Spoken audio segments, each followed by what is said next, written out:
Thank you so much for this comment, because this is a really great comment. Let me go ahead and answer this the way that I would answer it if you were a client asking me this question. So let's use the example of the Dear Future Wifey podcast. This particular podcast focuses on interviewing men and women and then folks in relationships around their future wives, or just relationships in and of itself and in a whole, right?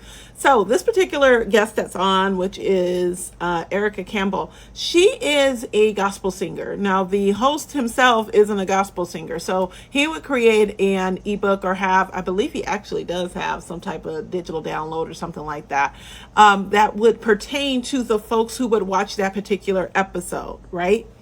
So in your example, you're saying someone that you're interviewing, let's say in the stock market, right? You know nothing about the stock market. You're not going to create an ebook on the stock market. You are going to create an ebook that goes to your primary audience topic, right? If you are a podcaster, if you are an interviewer in these digital streets at all, or off the digital streets, right? In regular media, traditional media, what have you, then you have a overarching topic goal that is your niche in the industry, right? Let's say for Dear Future Wifey podcast, it's all about relationships, marriage, finding someone to marry or being married, and then how you were able to navigate different challenges and things to that effect.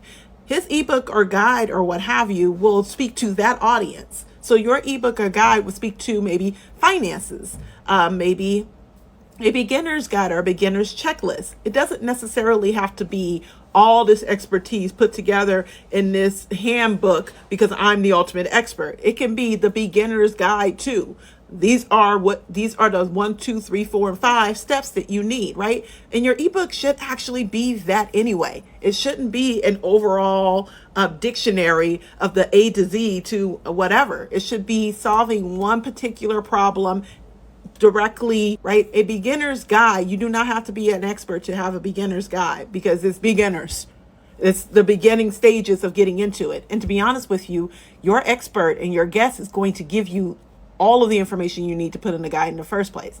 And that's why I say I missed out on a lot of different opportunities, because the people that were watching me were also marketers.